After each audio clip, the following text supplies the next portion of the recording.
अस्सलाम वालेकुम नाज़रीन, आप देख रहे हैं प्रोग्राम दुनिया के साथ। मैं हूं आपके साथ आपकी मेज़बान आसमा इकबाल। नाज़रीन, आज हम बात करने जा रहे हैं दुनिया के दो ऐसे ममालिक की जिन्हें अमेरिका अपनी और दुनिया की सलामती के लिए ख़तरा करार देता है। एक मुल्क वो है जिससे अमेरिका को खदशा ये है कि वो उससे उसकी सुपर पावर होने का लेबल छीन सकता है, और दूसरा मुल्क वो है जिसके साथ अमेरिका के जौहरी मुज़ाकरात मुसलसल नाकाम होते आए हैं।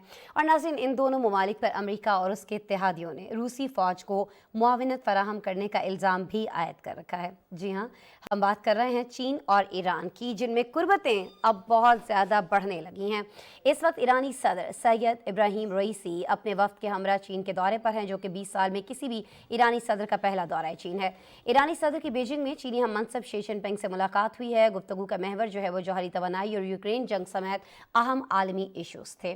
चीनी सदर शी जिनपिंग का कहना था कि जौहरी मामले पर ईरानी हुकूक के तहफ़्फ़ुज़ के लिए हम ईरान की हिमायत करते हैं।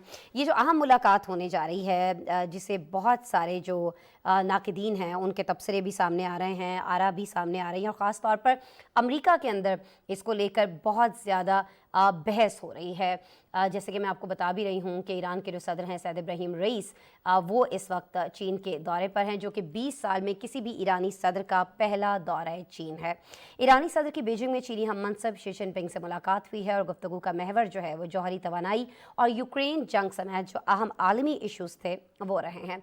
चीनी सदर शी जिनपिंग का कहना था कि जौहरी मामले पर ईरानी हुकूक के तहफ़्फ़ुज़ के लिए हम मुकम्मल तौर पर ईरान की हिमायत करते हैं।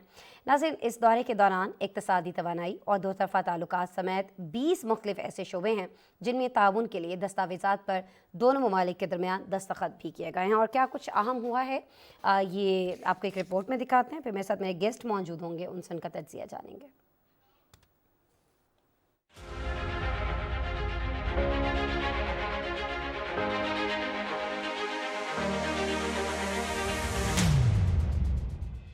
ईरान के सदर इब्राहिम रईसी गुज़िश्ता 18 महीनों में अपने 10वें गैर मुल्की दौरे पर मंगल की सुबह बीजिंग पहुंचे। ईरानी सेंट्रल बैंक के सरबराह और आला जौहरी मुज़ाकरातकार समेत आला हुकाम भी हमरा थे।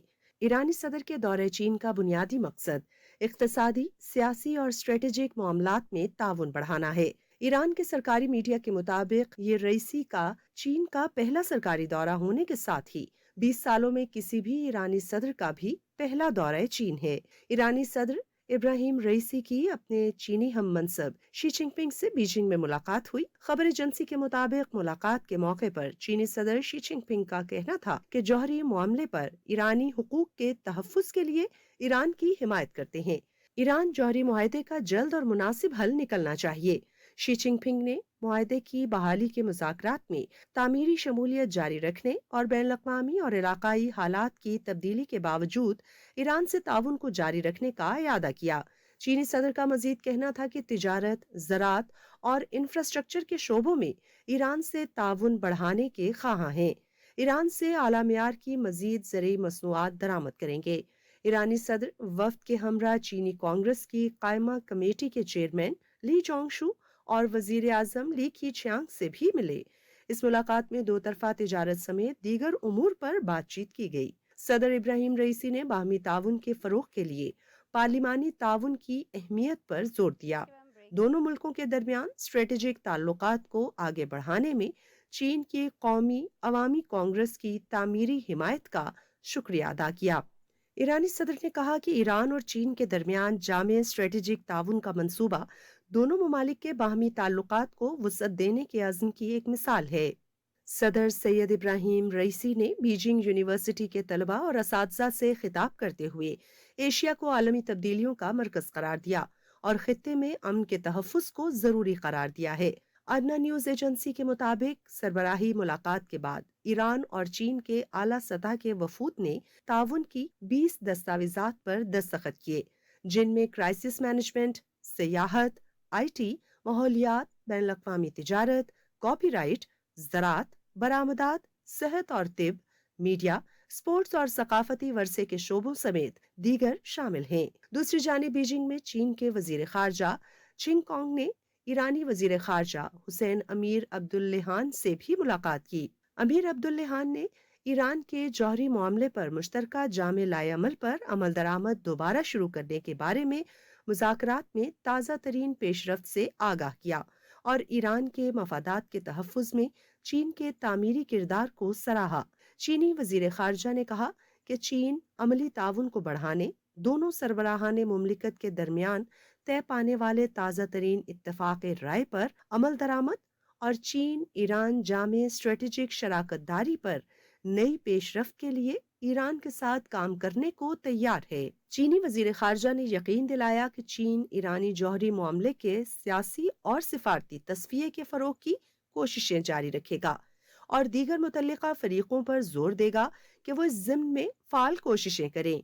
ईरानी न्यूज़ एजेंसी के मुताबिक चीन इस्लामी जमहूरिया ईरान का सबसे बड़ा तिजारती पार्टनर है और दोनों ममालिक के दरमियान तिजारत का सालाना हजम $25 अरब के बराबर है। ईरान और चीन में 2021 में 25 साला जामे स्ट्रेटेजिक ताउन के मुआहदे पर दस्तखत किए थे। अब दोनों मुल्क ही ऑपरेशनल मैकेनिज्म को हतमी शक्ल दे रहे हैं। रिपोर्ट आपने देखी नाज़रीन, और इस सारे मामले पर बात करने के लिए इशफाक अहमद साहब मेरे साथ मौजूद हैं। सीनियर जर्नलिस्ट हैं, सीनियर तज्ज़ियाकार हैं, वीडियो लिंक पर इस वक्त मुझे ज्वाइन कर चुके हैं। उनसे बात करते हैं। अस्सलाम वालेकुम इशफाक साहब। इशफाक साहब बहुत शुक्रिया, वक्त निकाल रहे हैं। हमने इस अहम खबर पर तज्ज़िया चाहने के लिए आपसे रब्ता किए।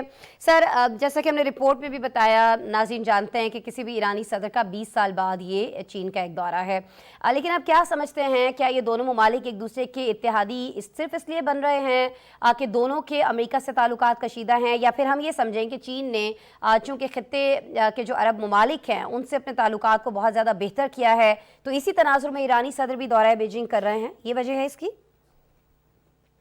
देखें, अगर आप किसी तो आपको नजर आएगा कि किसी भी को या दुश्मन नहीं होता। अगर आप अमेरिका और ईरान के माजी के ताल्लुकात को देखें तो ईरानियन रेवोल्यूशन से पहले आपने देखा कि ईरान जो थे उनके अमेरिका के साथ बड़े अच्छे ताल्लुकात थे, बट ईरानियन रेवोल्यूशन के बाद आपने देखा कि ईरान को टेरर स्पॉन्सरिंग स्टेट का भी उन्होंने डेजिग्नेट कर दिया और उनके ताल्लुकात आपस में स्पॉइल हो चुके हैं। तो इस पर्सपेक्टिव में मैं यही कहूँगा कि चीन के या ईरान के अगर ताल्लुकात बढ़ रहे हैं तो सिर्फ वो फॉरेन पॉलिसी की वजह से या नेशनल इंटरेस्ट को देखते हुए ये ताल्लुकात बढ़ रहे हैं। और फिर इंटरनेशनल रिलेशन में एक और डिक्टम है जिसमें कहा जाता है कि the enemy of my enemy is my friend. तो चाइना और ईरान का वो भी एक पर्सपेक्टिव आ रहा है कि ठीक है, दोनों का एनिमी ना सही लेकिन डिप्लोमेटिकली इनका एनिमी तो है। और अगर आप Joe Biden national security strategy plan देखें जो कि उन्होंने 2021 में इशू किया था, दिसंबर 2021 में, तो उसमें उन्होंने कहा कि चाइना इंटरनेशनली कैपेबिलिटीज भी रखता है और उसकी इंटेंशन भी है कि वो अमेरिका का बना हुआ इंटरनेशनल ऑर्डर को चेंज करे। तो लिहाजा अमेरिका इस तनाजुर में तमाम वसाइल बरोकार ला रहा है। फॉर एग्जांपल वो मिनिमम या माइक्रो अलायंसेस की तरफ भी जा रहा है। क्वाड को आप देख लें जो 4 ममालिक का अलायंस है। फिर इसी तरीके से आपको नेटो की एक्सपेंशन भी होती हुई नजर आ रही है साउथ ईस्ट एशिया के अंदर। और फिर बायलैटरली भी अमेरिका वियतनाम या इस किस्म के जो बाकी ममालिक हैं, फिलीपींस के साथ स्ट्रेटेजिक पार्टनरशिप डेवलप कर रहा है। तो कहने का मकसद ये कि सारे इस पैराए में अगर आप दोबारा से आपके क्वेश्चन की तरफ मैं आऊं कि चाइना और ईरान क्या अमेरिका की मुखालफत की वजह से कह रहे हैं, तो नहीं, इसमें स्ट्रेटेजिक भी इश्यूज भी इन्वॉल्व है, बट इसके अंदर इकोनॉमिक इश्यूज भी इन्वॉल्व है जिसकी वजह से ये दोनों कोऑपरेट कर रहे हैं। और फिर अभी की रिपोर्ट में जी मुआशी मामलात भी इसकी एक अहम वजह जो हैं वो हो सकते हैं। लेकिन हम ये देख रहे हैं अशफाक साहब के मगरबी मीडिया तेहरान और बीजिंग के बढ़ते ताल्लुकात पर बहुत ज़्यादा तशवीश में मुब्तला दिखाई देता है, और अमेरिका में भी ज़ाहिर है बात हो रही है। रोज़नामा वॉल स्ट्रीट जर्नल ने भी रिपोर्ट किया है कि वाशिंगटन चीन की जो ऑयल रिफाइनरीज हैं उन पर पाबंदियाँ आयद करने पर गौर कर रहा है, जो ईरान के खाम तेल की असल ख़रीदार शुमार होती हैं। अच्छा, अमेरिकी वज़ारत ख़ारजा के जो तर्जुमान हैं नेड प्राइस, उन्होंने भी इस बारे में बात की है और दोनों ममालिक के जो बढ़ते ताल्लुकात हैं उनका मुकाबला करने पर जोर दिया है। बताइएगा पहले तो कि ये जो मगरबी ममालिक हैं उनको, अगर हम सिर्फ मगरब की बात करें तो उनको इन मुलाकातों से परेशानी क्यों है? देखिए, जहाँ तक इस पे बैन लगाने की बात है या पाबंदियां आयद करने की बात है, तो थर्सडे को, if I am not wrong, को ऑलरेडी उन पे पाबंदियां आयद हो चुकी हैं। और इसके अलावा अगर आप इनकी तशवीश की बात देखें तो दोबारा से मैं कहूँगा कि जो इस वक्त इस्टेब्लिश ऑर्डर है, ये वर्ल्ड वॉर 2 के बाद अमेरिकन ने इस इंटरनेशनल ऑर्डर को इवॉल्व किया था। अगर और जो इनका एक ही कंपेटिटर था सोवियत यूनियन, वो 1992 में वो डिसॉल्व हो चुका था। अब अगर कोई इमर्जिंग सुपर पावर है या जो कोई पेयर कंपेटिटर है या इक्वल कंपेटिटर है अमेरिका का, वो सिर्फ चाइना है। और चाइना को कि अगर आप बढ़ती हुई इकोनॉमी को देखें तो बढ़ती हुई इकोनॉमी ही चाइना की वो रीजन है जिसकी वजह से आज इसका जो डिफेंस बजट है वो $250 बिलियन है, जबकि दूसरी तरफ अमेरिका ने अपना जो पिछले साल का बजट था $745 बिलियन, उससे बढ़ाकर उसको तकरीबन $800 बिलियन तक ये ले गए हैं। इस जो अमेरिकन एनालिस्ट है, उन्होंने एक ही चीज वादा किया कि चाइनीज जो इनका जो इंडस्ट्रियल सेक्टर है वो रीढ़ की हड्डी है चाइना की बढ़ते हुए असर रसूख की, लिहाजा उसको कंटेन करना चाहिए। और फिर अगर आप देखें तो चाइना की जो मोस्टली एनर्जी शिपमेंट्स हैं वो मिडल ईस्ट से आ रही हैं, तो और मिडल ईस्ट में फिर ईरान से भी ये जो ऑयल शिपमेंट्स हैं ये आ रही हैं। तो ये बेसिक मकसद ये कि ये एनर्जी का जो स्मूथ फ्लो है इसके अंदर इसको सस्पेंड करें या इसके अंदर कुछ तातुल का शिकार करें इसको, ताकि जो इसका जो इफेक्ट है वो इंडस्ट्रीज के ऊपर आए और जो इनकी प्रोडक्शन कैपेसिटी है वो लो हो जाए। जब वो लो होगी तो ऑब्वियसली इनका जो चाइनीज का इस वक्त यानी इकोनॉमिक रेवेन्यू है वो रिड्यूस हो जाएगा, जिसकी वजह से डाउनफॉल की तरफ जाएगा। और अगर in future economy is the main tool है फॉर इमर्जिंग चाइना, तो उसको कंटेन करने के लिए एक ही रास्ता है कि इनकी एनर्जी शिपमेंट्स को बंद किया जाए या उसमें तातुल का पैदा किया जाए। ठीक है, अच्छा एक और चीज़ जो बड़ी अहम है जिसको डिस्कस करना ज़रूरी है वो ये है कि इज़राइल जो है वो बारहा ये धमकियां दे चुका है कि वो ईरान पर कभी भी अटैक कर सकता है। हम ये भी जानते हैं कि रूस यूक्रेन जंग पर भी मगरब ईरान और चीन पर मॉस्को की पुश्तपनाही का इल्ज़ाम लगाता आया है। क्या हम ये समझें कि ईरान ऐसे में ये जो तमाम सूरत हाल है, इल्ज़ामात का सिलसिला जारी है, अटैक करने की बातें होती हैं, जौहरी मुआहदे से मुतालिक जो अपना उसका एक मौक़िफ़ है उस पर चीन की हिमायत हासिल करना चाहता है, उससे ताल्लुकात बढ़ाकर, और आपको ऐसा लगता है कि चाइना इस पर खुलकर अपना कोई मौक़िफ़ देगा, हिमायत करेगा ईरान की? पहले मैं इजराइल की जनवरी, अगर आप जनवरी 23 की बात करें तो 16 जनवरी 2023 में एक इम्पॉर्टेंट स्टेटमेंट इशू की थी इजराइल के चीफ ऑफ डिफेंस स्टाफ ने, जिन्होंने कहा कि हमारे पास जो प्लान है ईरान पर अटैक करने का वो उसके 3 डिफरेंट लेवल्स हैं। फॉर एग्जांपल पहले वो ये कि ईरान के रिटेलिएशन में या ईरान ने कोई कार्रवाई की जिसके रिटेलिएशन में अटैक किया है, और फिर उसके बाद वो इस अटैक जो रिटेलिएटरी होगा इसको एक्सपेंड ईरान के न्यूक्लियर फैसिलिटीज तक। और अगर इस दौरान ईरान अटैक करता है या जवाबी कार्रवाई करता है तो फिर ईरान के बाकी जो मिलिट्री इंस्टॉलेशन है जो या जिसको स्पेसिफिक लैंग्वेज में काउंटर फोर्स एज इट्स है तो उनके ऊपर अटैक किया जाएगा। तो ये तो हो गया ईरान पर अटैक करने की। जनवरी 2023 को ईरान के इजरायली प्रेसिडेंट जब वो ब्रसेल्स नेटो का दौरा करते हुए उन्होंने नेटो ममालिक से कहा था कि आप ईरान के ऊपर है इसको मजीद सख्त इक़दाम पर माशी और पॉलिटिकल सैंक्शन इम्पोज करें। अब तो ये कुछ खतरनाक डेवलपमेंट नजर आती है। और जहाँ तक ईरान सॉरी अशफाक साहब, आपकी आवाज़ बहुत ज़्यादा ब्रेक हो रही है, समझ नहीं पा रहे हैं आपकी बात को, लेकिन बहरहाल आप हमारे साथ मौजूद थे। दीगर जो भी सवालात मैंने किए उन पर आपका मौक़िफ़, आपका तज्ज़िया हम तक पहुँचा है। बहुत शुक्रिया अशफाक अहमद साहब, आप माहिर हैं इंटरनेशनल अफेयर्स के। बात कर रहे थे ये जो एक अहम दौरा किया गया है ईरान के प्रेसिडेंट की जानिब से चाइना का, उस पर जो मगरबी मीडिया जिस तरह से बात कर रहा है, अमेरिका के अंदर जिस तरह से बात हो रही है, कयास आराइयाँ की जा रही हैं दोनों के बढ़ते ताल्लुकात को लेकर, उस पर आप हमसे बात कर रहे थे। अच्छा नाज़रीन, अब हम कुछ बात करने जा रहे हैं प्रोग्राम के अंदर तुर्की और शाम की, जहाँ ज़लज़ले के जानी और माली नुकसानात जो हैं वो बहुत ज़्यादा बढ़ते चले जा रहे हैं। कहा यह जा रहा था पहले कि तकरीबन 5000 के करीब जो हलाकतें हैं वो मुतवक्के हैं इस इतने बड़े सहाने से, लेकिन फिर हमने देखा कि हलाकतों की तादाद जो है वो बहुत बढ़ती चली गई। इस पर हम बात कर रहे होंगे। आप प्रोग्राम में एक ब्रेक लेते हैं, ब्रेक के बाद आपसे दोबारा मिलते हैं।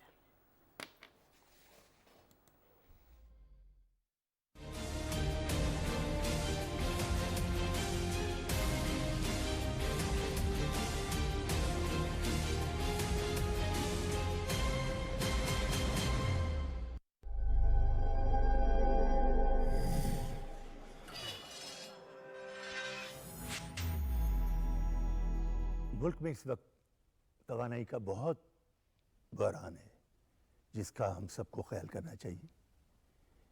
اس کی بچت کرنی چاہیے بجلی کی، کیونکہ بچت ہوگی تو ہمارا ملک روشن اور خوشحال ہوگا.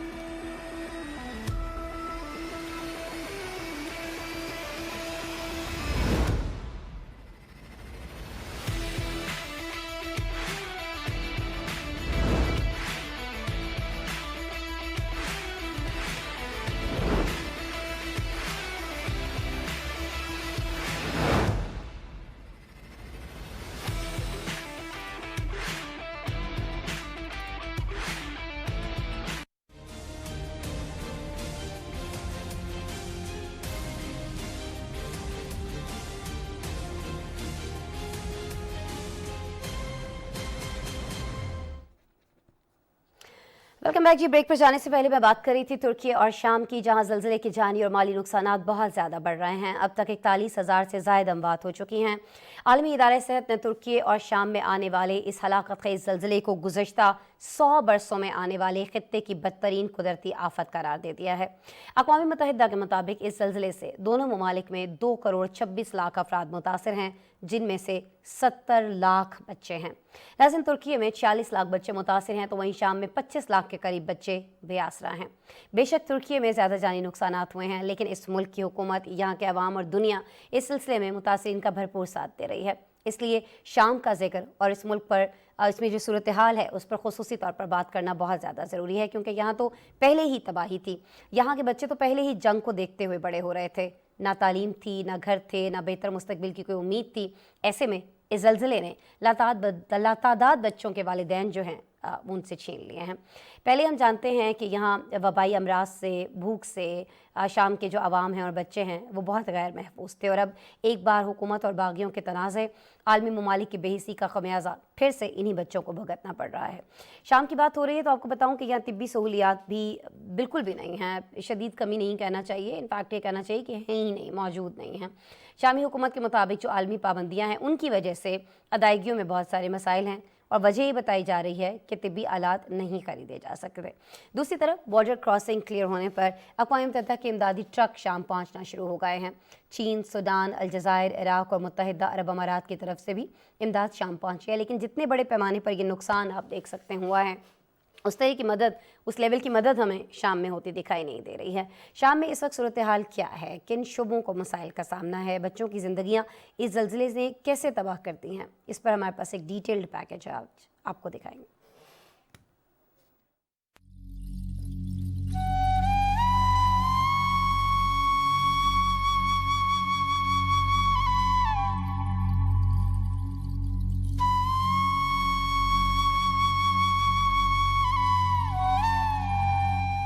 ترکی اور شام میں 6 جنوری کو آنے والے تباہ کن زلزلے سے ہلاکتوں کی تعداد 41,000 سے بڑھ گئی ہے. ترکیہ میں 35,418 جبکہ شام میں 5,800 افراد کے جاں بحق ہونے کی تصدیق کی گئی ہے. عالمی ادارے صحت نے ترکیہ اور شام میں آنے والے ہلاکت خیز زلزلے کو گزشتہ 100 برسوں میں آنے والے خطے کی بدترین قدرتی آفت قرار دیا ہے. ادارے کا کہنا ہے کہ ہلاکتوں کی حتمی تعداد ایک خوفناک اعداد و شمار ثابت ہو سکتے ہیں. ان کا یہ بیان ایک ایسے وقت سامنے آیا ہے جب زلزلے کی تباہی سے مزید زندہ بچ جانے والوں کی تلاش کی امیدیں ختم ہوتی جا رہی ہیں. عالمی ادارے یونیسیف کے مطابق زلزلے سے 2 کروڑ 60 لاکھ افراد متاثر ہوئے ہیں، جن میں 70 لاکھ بچے شامل ہیں. جنیوا میں اقوام متحدہ کے بچوں کے امدادی ادارے یونیسیف کی طرف سے بتایا گیا کہ ترکی اور شام میں زلزلے کے نتیجے میں ہزاروں بچے بھی موت کی آغوش میں چلے گئے. صرف ترکیہ، جو کہ اس قدرتی آفت سے شام کے مقابلے میں کہیں زیادہ متاثر ہوا، متاثرہ بچوں کی تعداد 46 لاکھ بنتی ہے. یونیسیف کے ترجمان جیمز ایڈلر نے میڈیا سے گفتگو میں بتایا کہ زلزلے سے شام میں 90 لاکھ افراد متاثر ہیں، جس میں 25 لاکھ بچے شامل ہیں. This moment, that moment, a week or more ago, was about the worst that these people have experienced. People who lost their children, some of whom escaped, others stayed in the building. The trauma of the people we spoke to was visible. Adler के मुताबिक ऐसे बच्चों की तादाद भी बहुत ज्यादा है जिनसे इस जल्जले ने उनके वालिदैन छीन लिए हैं। आलमी इदारे के तर्जुमान ने बताया कि शाम पहले ही 12 साला जंग की वजह से तबाह हाल था और इस वक्त बहुत से मुतासरा खानदान अभी तक सड़कों पर, खरीदारी के मराकज़, स्कूलों और मसाजिद में, बस अड्डों पर और पुलों के नीचे या फिर दीगर खुली जगहों पर पनाह लिए हुए हैं। शाम के अस्पतालों के डॉक्टर्स का कहना है कि मरीजों को इलाज के बाद भी हम डिस्चार्ज नहीं कर पाते क्योंकि शहर तबाह हो चुके हैं और उनके पास जाने को कोई जगह नहीं। ये सूरत हाल इसलिए भी तकलीफ दे है कि शाम में जल्जला ज़दा इलाकों में न सिर्फ सर्दी बहुत ज्यादा है बल्कि बेसरो सामानी के आलम में ऐसे बालगों और बच्चों को कई तरह की बीमारियों का सामना भी है। शाम में जारी जंग, कोरोना वबा, हैजे की वबाओं और मुआशी बदहाली के बाद ये मुल्क को बुरी तरह मुतासिर करने वाला ताज़ा तरीन बहरान है। अक़वाम मुत्तहिदा शाम में इमदादी कार्रवाइयाँ बढ़ाने में मसरूफ है, जिनमें शुमाल मगरबी इलाके भी शामिल हैं, जहाँ ज़ल्ज़ले ने बदतरीन तबाही मचाई है। अल जज़ीरा की रिपोर्ट के मुताबिक अक़वाम मुत्तहिदा के इमदादी ट्रक बाबुसलाम के रास्ते शुमाल मगरबी शाम में दाखिल हुए हैं। 2020 में इस रास्ते की बंदिश के बाद पहली बार अक़वाम मुत्तहिदा के काफिले ने क्रॉसिंग को इमदाद पहुंचाने के लिए इस्तेमाल किया है। 26 ट्रक बाबुल हवा बॉर्डर क्रॉसिंग से इमदादी सामान लेकर गुजरे। शाम के सरकारी मीडिया के मुताबिक चीन, सूडान, अलजायर, इराक और मुत्तहिदा अरब अमारात की तरफ से भेजी गई इमदाद पहले ही मुल्क में पहुंच चुकी है, जबकि रूस और ईरान ने शाम की हुकूमत के ज़ेरे इंतजाम इलाकों में इमदाद का वादा किया है। दूसरी तरफ शाम की हुकूमत का कहना है कि उस पर जंग की वजह से आयद मगरबी पाबंदियों ने इमदादी सरगर्मियों को शदीद मुतासिर कर रखा है। अमरीकी कवानीन की वजह से माली अदायगियाँ मुश्किल हैं, इसलिए बैरून मुल्क से तिब्बी सामान की खरीदारी में भी रुकावटों का सामना है। अमरीका और दीगर ताकतें इसकी तरदीद करती हैं और उनका कहना है कि पाबंदियों का इमदादी कार्रवाइयों पर इत्तलाक नहीं होता। अक़वाम मुत्तहिदा ने बहरानों से मुतासरा शाम के लिए $397 मिलियन इमदाद की अपील की है। आलमी इदारे के सरबरा अंतोनियो गुतेरेस ने कहा कि तुर्किया के लिए भी इसी तरह की अपील आखिरी मराहिल में है। न्यूजीलैंड में भी ज़ल्ज़ले के झटके जो हैं वो महसूस किए गए। न्यूजीलैंड जो इस वक्त कुदरती आफात में घिरा है, पहले वहाँ शदीद बारिशों, सैलाब और फिर तूफ़ान ने मुल्क को बड़े पैमाने पर मुतासर किया और अब शदीद ज़ल्ज़ले ने अवाम में खौफ पैदा कर दिया है। पहले 6.3 के शदीद ज़ल्ज़ले और उसके कुछ ही देर के बाद 4 की शिद्दत के आफ्टर शॉक्स ने वेलिंगटन समेत दीगर कई इलाकों में खतरात पैदा किए। लेकिन नाज़रीन, अच्छी खबर अभी तक ये आ रही है कि किसी जानी और माली नुकसान की इत्तलात नहीं आई हैं किसी भी इलाके के अंदर से इस ज़ल्ज़ले के बाद। लेकिन नाज़रीन, आपको ये भी बताएं कि ये जो गैब्रियल नामी तूफ़ान है, इसने भी न्यूजीलैंड के शुमाली जजीरे से गुजरने के बाद तबाही की एक दास्तान छोड़ी है। 4 अफराद की हलाकत की अब तक तस्दीक हो चुकी है, जिनमें एक बच्चा भी शामिल है। बेशतर अब भी लापता हैं। 10,000 से ज़ायद अफराद बेघर हो चुके हैं। हज़ारों अफराद ऐसे हैं जिनके पास बिजली मौजूद नहीं है। नुकसान का असल तखमीना लगाना अभी मुश्किल है क्योंकि मुख्तलिफ इलाकों में लैंडस्लाइडिंग और दरख्त गिरने से बहुत सी जो सड़कें हैं उनका राब्ता मुनक़ता हो चुका है। न्यूजीलैंड के वज़ीर आज़म के मुताबिक ऐसा तूफ़ान नस्लों में कभी नहीं देखा गया है। नाज़रीन, आज से कुछ दिन पहले ही न्यूजीलैंड के शुमाली इलाके ऑकलैंड में रिकॉर्ड बारिशें हुई थीं। उसके बाद सैलाब से 4 अफराद हलाक, जबकि लोगों के घरों को बहुत ज़्यादा नुकसान हुआ था। शुमाली जजीरे में मौसमी हालात की वजह से मुसाफिरों को अलग मुश्किलात का सामना रहा। गुज़िश्ता 2 हफ्तों के दौरान अंदरूनी और बैरून मुल्क की हज़ारों फ़्लाइट्स कैंसिल की गई। मुल्क में इस वक्त इमरजेंसी की हालत नाफिज है। न्यूजीलैंड में ज़ल्ज़ले और तूफ़ान के बाद की सूरत हाल और इमदाद के सिलसिले में क्या कुछ किया जा रहा है, इस पर आपको रिपोर्ट दिखाते हैं।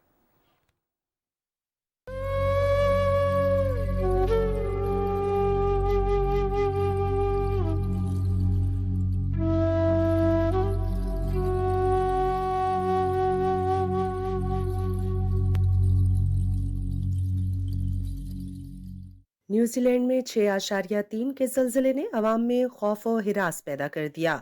मकामी मीडिया रिपोर्ट्स के मुताबिक ज़ल्ज़ले का मरकज़ शुमाली जजीरे के शहर पारा पारोमो शहर से तकरीबन 50 किलोमीटर शुमाल मगरिब में 57 किलोमीटर की गहराई में था। ज़ल्ज़ला एक बड़े झटके के साथ शुरू हुआ, जिसके बाद कम से कम 30 सेकंड तक हल्के हल्के झटके महसूस किए गए। مقامی وقت کے مطابق شام 7:38 پر آنے والے زلزلے کے کچھ دیر بعد 4 شدت کے زلزلے کے جھٹکے بھی محسوس کیے گئے۔ اب تک کسی قسم کے جانی اور مالی نقصان کی اطلاع نہیں دی گئی۔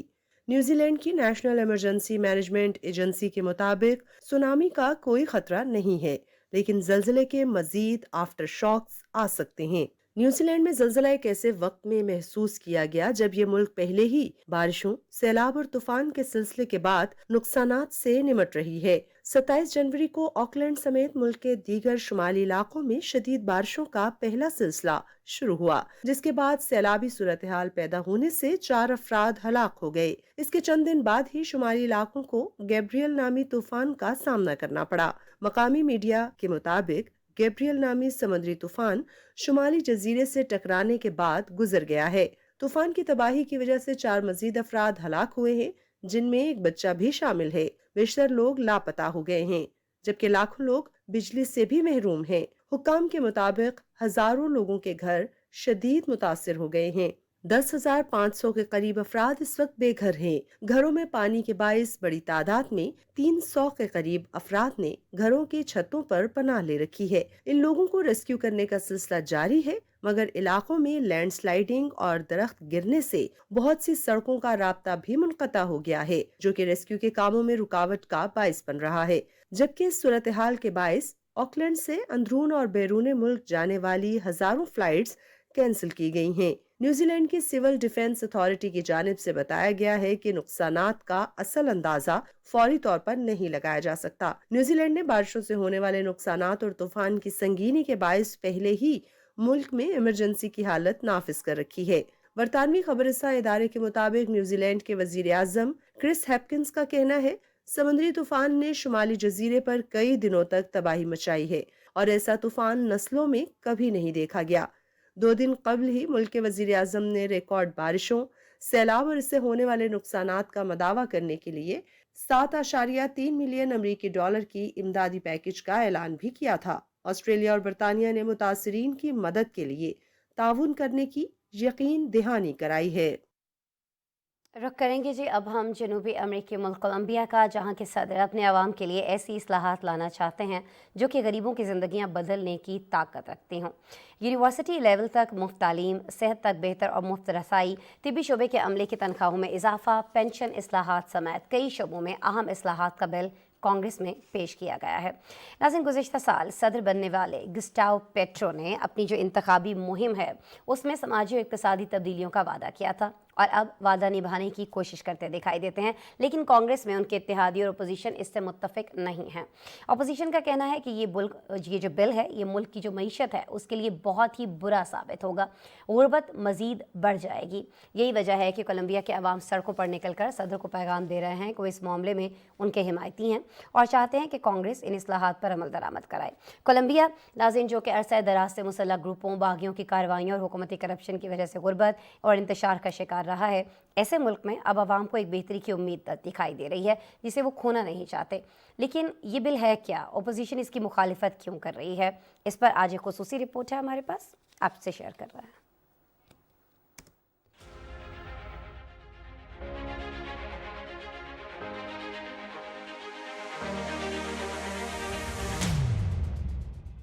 جنوبی امریکی ملک کولمبیا کے شہری صدر گسٹاو پیٹریو کے سماجی اور اقتصادی معاملات سے متعلق پیش کی جانے والی اصلاحات کی حمایت میں سڑکوں پر نکل آئے۔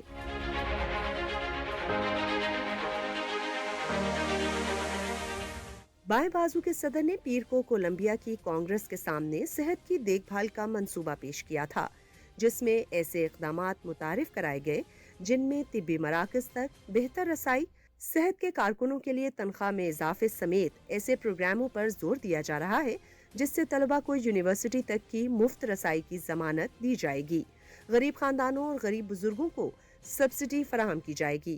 رپورٹس کے مطابق گسٹاو پیٹریو پینشن پر اصلاحات پیش کرنے کا ارادہ رکھتے ہیں۔ خبر ایجنسی کے مطابق گزشتہ سال گسٹاو پیٹریو نے بائیں، مرکز اور دائیں بازو کی جماعتوں کی حمایت سے کانگریس میں ایک وسیع اتحاد بنایا اور گزشتہ سال انہی کی حمایت سے وہ ٹیکس اصلاحات کرنے میں کامیاب ہوئے تھے، لیکن صحت کی اصلاحات جیسے منصوبوں کی وجہ سے یہ اتحاد اور کئی حکومتی اراکین بھی मुख्तलिफ राय रखते हैं। दूसरी तरफ कोलंबिया की ऑपोजिशन ने पेट्रो की इस्लाहात को मुस्तरद करने के लिए कोलंबिया के शहरों में मार्च और रैलियों का मुतालबा किया। ये दलील दी कि इनसे मुल्क के मुआशी इस्तेहकाम को खतरा है और इससे मुल्क में मजीद गुर्बत डेरे डालेगी। आलमी मीडिया ने रिपोर्ट किया कि हालिया मार्च का मकसद कांग्रेस और आईनी इदारे को ये इशारा देना है कि मुजव्वज़ा इस्लाहात को वसी पैमाने पर अवामी हिमायत हासिल है। इनमें मजदूरों समेत मुख्तलिफ तंजीमों के नुमाइंदे भी शामिल थे। पेट्रो की हिमायतियों ने कहा कि हम जिंदगी, सेहत, ज़रई, पेंशन और तालीमी इस्लाहात के लिए तब्दीली की तजावीज़ की हिमायत करते हैं। कांग्रेस की तरफ से मंजूर शुदा कवानीन को आईनी अदालत से उनकी कानूनी हैसियत का जायजा लेने के लिए जांचना चाहिए। जनूबी अमरीकी मुल्क कोलंबिया कई दिहाइयों से इंतशार का शिकार रहा है। इस मुल्क में मुसल्ला ग्रुप बड़ी तादाद में बदअमनी फैलाते आ रहे हैं। कई बागी ग्रुप मुल्क में गुर्बत और दीगर मसाइल की वजह से हुकूमत से बगावत करते आए हैं। सदर पेट्रो खुद भी माजी में बागी जंगजू रह चुके हैं और 1990 की दहाई से जमहूरी सियासत का हिस्सा हैं। वो गुज़िश्ता बरस जून में मुल्क के सदर मुंतखब हुए थे। उन्होंने वादा किया था कि वो जामे अमन मुआहदे को हकीकत का रूप देने के लिए फ्रीकैन से बातचीत शुरू करेंगे। उन्होंने अपनी इंतखाबी मुहिम में समाजी और इक़्तिसादी तब्दीलियों का भी वादा किया था। प्रोग्राम के आखिर में हम बात कर रहे होंगे पाकिस्तान सुपर लीग 8 की, जिसके दिलचस्प और सनसनीखेज मुकाबले नाज़रीन जारी हैं। ये जो इवेंट है इसका तीसरा मैच, उसमें मुल्तान सुल्तान्स ने क्वेटा ग्लैडिएटर्स को 9 विकेटों से हराकर 2 पॉइंट्स हासिल किए हैं। क्वेटा ग्लैडिएटर्स की टीम के जो बैट्समैन हैं वो नहीं चले और न ही उनके बॉलर्स जो हैं वो कोई कारकर्दगी दिखा पाए। इस मैच में किस खिलाड़ी की क्या परफॉर्मेंस रही, इस पर आपको आज एक रिपोर्ट दिखाएंगे।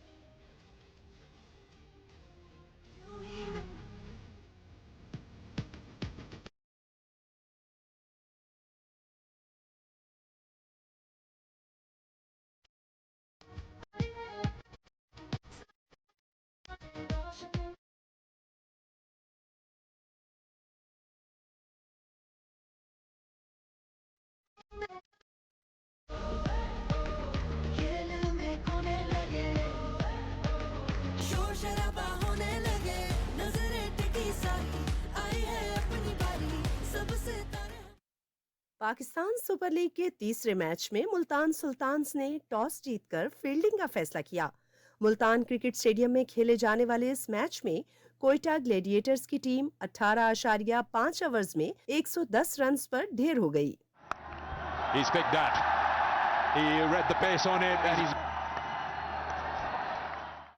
मुल्तान सुल्तान्स के बॉलर्स ने इब्तदा से ही हरीफ बैटर्स को दबाव में रखा। 68 के स्कोर पर कोयटा ग्लैडिएटर्स के 8 बल्लेबाज पवेलियन वापस लौट चुके थे।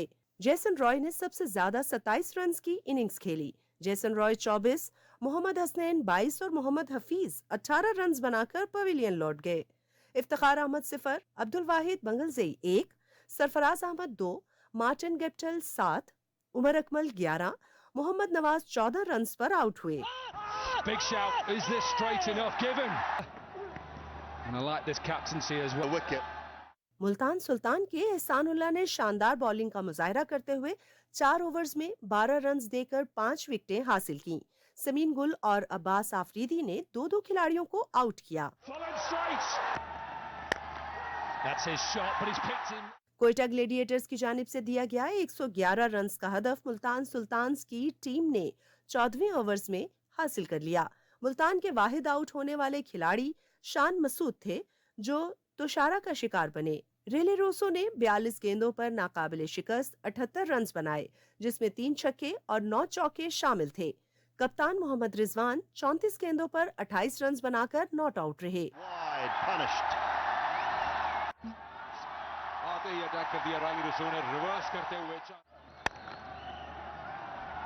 He's hitting everything.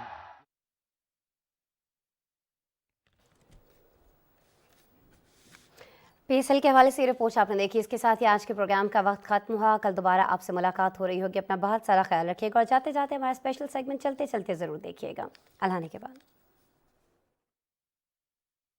Save the children नामी बरतानवी तंजीम ने यूरोपीय ममालिक पर इल्ज़ाम आयद किया है कि वो यूक्रेन के पनाहगुज़ीनों के साथ अच्छा सलूक करते हैं। جبکہ بحیرہ روم کے ذریعے یورپ کا سفر کرنے والے پناہ گزینوں کے ساتھ دوہرا معیار اپناتے ہیں۔ ادارے نے اپنی شائع کردہ رپورٹ میں کہا ہے کہ بحیرہ روم کے ذریعے خطرناک سفر کرنے والے ہر 50 میں سے ایک پناہ گزین کی موت واقع ہو جاتی ہے، جو یورپ تک پہنچنے میں کامیاب ہو بھی جاتے ہیں۔ ان کے انسانی حقوق کا خیال نہیں رکھا جاتا، جبکہ یوکرین کے پناہ گزینوں کو اس قسم کے مسائل کا سامنا نہیں، جو کہ یورپ کی نسل پرستی اور بے حسی کا ثبوت ہے۔ اسپین کے دارالحکومت میڈرڈ میں ڈاکٹروں اور شعبہ صحت کے ملازمین نے اپنے حقوق کے لیے احتجاجی مظاہرہ کیا۔ 74 تنظیموں کی اپیل پر اس مظاہرے میں 2 لاکھ سے زائد افراد نے شرکت کی۔ مظاہرین نے کہا کہ صحت کا موجودہ نظام نجی کمپنیوں کے مفادات کے تحفظ کے لیے ہے، اور مطالبہ کیا کہ نجکاری کی اجازت دینے والے قوانین کو ختم کیا جائے اور اچھی تنخواہ پر صحت کے شعبے میں نئی بھرتیاں کی جائیں۔ امریکی کارساز کمپنی فورڈ نے اپنے اخراجات کم کرنے اور الیکٹرک گاڑیوں کی بڑھتی مانگ کے دوران پورے یورپ میں پروڈکٹ ڈیولپمنٹ کی فیلڈ میں 3,800 ملازمین کو نکالنے کا اعلان کیا ہے۔ رپورٹس کے مطابق اس سلسلے میں جرمنی سے 2,300، برطانیہ سے 1,300، جبکہ باقی یورپ سے 200 ملازمین کو نکالا جائے گا۔ کمپنی کا کہنا ہے کہ اس مقصد کے لیے رضاکارانہ پروگراموں کے ذریعے ملازمین سے استعفے لینے کی کوشش کی جائے گی۔ شمالی کوریا کے دوسرے رہنما کم جونگ il کی 81ویں سالگرہ کے موقع پر دارالحکومت پیونگ یانگ میں کھانے پکانے کے مقابلے ہوئے۔ شمالی کوریا کی سرکاری میڈیا کی جانب سے جاری کی گئی ویڈیو میں دیکھا جا سکتا ہے کہ باورچی کھانا پکانے میں مگن ہیں، جبکہ اس مقابلے کو دیکھنے کے لیے شائقین بھی موجود ہیں۔ شمالی کوریا کے موجودہ لیڈر کم جونگ ان کے والد نے سن 1994 میں ملک کی باغ ڈور سنبھالی تھی اور سن 2011 میں اچانک دل کا دورہ پڑنے سے انتقال کر گئے تھے۔ کانگو میں امانی فیسٹیول کا 3 روزہ انعقاد۔ موسیقی اور رقص سے بھرپور اس فیسٹیول میں نامور فنکار شریک ہوئے اور عوام کی بھرپور شرکت ہوئی۔ ہزاروں کی تعداد میں لوگ اس ایونٹ کو انجوائے کرنے پہنچے۔ کانگو میں عدم استحکام کی صورتحال کے دوران اس فیسٹیول کو بھی سیکیورٹی مسائل کا سامنا ہے، اور اس بار اس فیسٹیول میں شامل ہزاروں لوگوں نے اس ایونٹ میں موسیقی کے ذریعے ملک میں امن و امان کی صورتحال بہتر کرنے کا پیغام حکومت تک پہنچایا۔ سعودی عرب میں میراتھن ریس کا انعقاد کیا گیا۔ دارالحکومت ریاض میں ہونے والی میراتھن میں پروفیشنل ایتھلیٹس کے علاوہ بڑی تعداد میں ملکی اور غیر ملکی مرد و خواتین اور بچوں نے حصہ لیا۔ ریس کو 3 کیٹیگریز میں تقسیم کیا گیا تھا۔ 42 کلومیٹر کے مقابلے میں مراکش کے سمیر جوہر پہلے نمبر پر رہے، جنہوں نے 2 گھنٹے اور 8 منٹ میں مقررہ فاصلہ طے کیا۔ خواتین مقابلے میں ایتھوپیا کی ایبی بایاہاؤ مسرت نے 42 کلومیٹر کا فاصلہ 2 گھنٹے اور 25 منٹ میں طے کر کے پہلی پوزیشن حاصل کی۔